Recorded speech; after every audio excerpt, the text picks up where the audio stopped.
Assalamualaikum warahmatullahi wabarakatuh. Bismillah, alhamdulillah, wassalatu wassalamu ala rasulillah, wa ala alihi wa sahbihi wa mawalah, wa la hawla wa la quwwata illa billah. Subhanaka la ilma lana illa ma 'allamtana innaka antas sami'ul alim, wa tub 'alaina ya maulana innaka antat tawwabur rahim. Rabbi shrah li sadri wa yassir li amri wahlul 'uqdatam min lisani yafqahu qawli.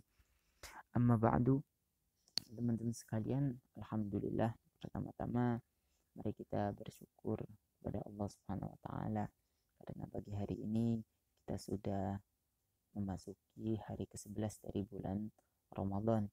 Mudah-mudahan kita sekalian diberi kesehatan oleh Allah Subhanahu wa taala dan bisa mengisi sisa-sisa bulan Ramadan dengan segala bentuk kebaikan seperti baca Al-Qur'an, dan kita bisa lebih semangat kembali dalam mempelajari agama dan mengikuti proses pembelajaran di bulan Ramadan ini.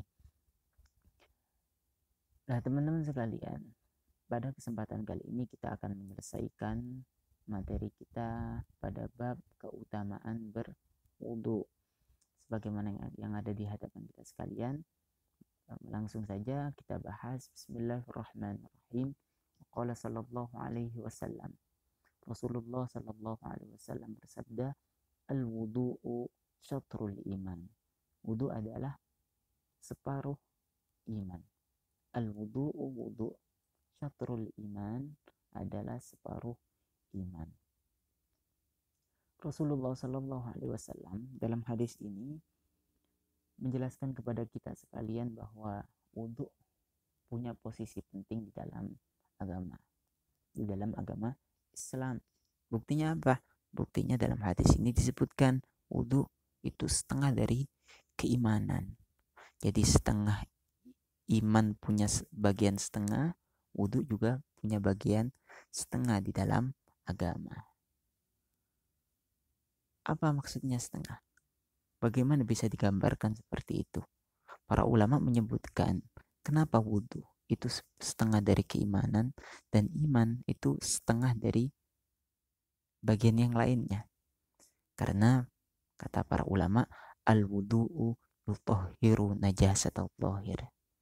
Karena fungsi wudu itu membersihkan kotoran atau najis yang bersifat zahir atau najis yang tampak. Sementara iman itu berfungsi membersihkan kotoran-kotoran yang tidak tampak atau yang batin. Sebagaimana kita ketahui, wudu itu dilakukan ketika seseorang habis hadas kecil, yaitu setelah buang air kecil atau buang air besar. Nah, kalau orang buang air kecil, buang air besar, maka dia punya hadas. Dia bisa bersuci melalui berwudu. Begitu juga iman. Iman bisa mensucikan seseorang dari kotoran-kotoran yang batin. Kotoran batin itu apa? Yaitu kekufuran. Kotoran batin yaitu kekufuran. Jadi iman berfungsi mensucikan kotoran-kotoran batin, dan wudu berfungsi untuk mensucikan kotoran-kotoran zahir. Jadi wudu punya setengah bagian dan setengah bagian yang lain, yaitu iman. Wa qala sallallahu alaihi wasallam, sibghatul wudu'i marratun. Sibghatul wudu'i, pokok wudu. Marratun itu sekali. Maksudnya sekali basuhan atau sekali usapan. Faman tawaddo'a marrataini, maka barang siapa tawaddo'a berwudu marrataini, dua kali. Maksudnya bukan wudunya dua kali, tapi dua kali basuhan dan dua kali usapan di dalam setiap anggota-anggota wudu. Kana lahu, maka baginya. Kana lahu, maka ada baginya.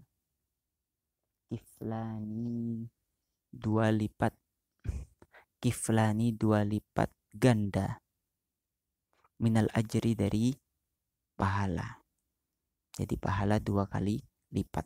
Waman tawaddo'a, dan barang siapa yang berwudu talatan 3 kali atau 3 kali usapan basuhan dalam setiap anggotanya, fahuwa, maka hal tersebut wudu'ul anbiya'i, adalah wudunya para nabi, min qabli, sebelum aku, kata Rasulullah sallallahu alaihi wasallam. Sebagaimana yang kita ketahui teman-teman sekalian, bahwa di antara sunnah-sunnahnya berwudu itu kita disunahkan dalam setiap membasuh anggota wudu, disunahkan untuk dibasuh 3 kali. Membasuh muka 3 kali, membasuh tangan 3 kali, mengusap rambut 3 kali, begitu seterusnya. Lah Rasulullah Shallallahu Alaihi Wasallam menyebutkan dalam hadis ini bahwa orang itu sudah cukup, sudah sah wudhunya kalau misalkan dia hanya membasuh anggota wudhu sekali. Tapi akan lebih utama ketika seseorang itu mengulanginya 2 kali. Kenapa? Kalau 2 kali akan dilipat gandakan pahalanya 2 kali lipat. Dan Nabi Muhammad juga lebih menganjurkan untuk membasuh setiap anggota wudhu tersebut 3 kali. Kenapa begitu? Karena membasuh anggota wudhu dengan 3 kali basuhan ini merupakan kebiasaan atau model wudhu yang dilakukan oleh para anbiya sebelum Nabi Muhammad. Nah, ini kemuliaan orang-orang yang mau melakukan wudhu dengan basuhan 3 kali dalam setiap anggota wudhu. Kenapa dikatakan kemuliaan? Sebab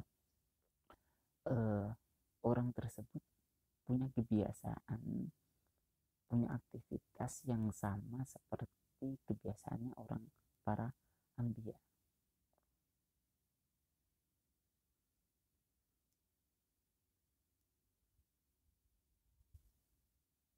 Seseorang yang punya kesamaan dengan orang-orang yang luar biasa, seseorang yang mempunyai kesamaan dengan orang-orang yang luar biasa, dia akan tergolong sebagai orang-orang yang luar biasa juga. Misalkan kita punya kebiasaan apalah, misalkan kebiasaan apa, itu sama seperti guru-guru kita yang orang-orangnya luar biasa. Lah kita pasti bangga dengan hal tersebut, karena saya punya amalan, saya punya aktivitas yang sama dengan orang-orang besar atau tokoh-tokoh besar. Dan ini lebih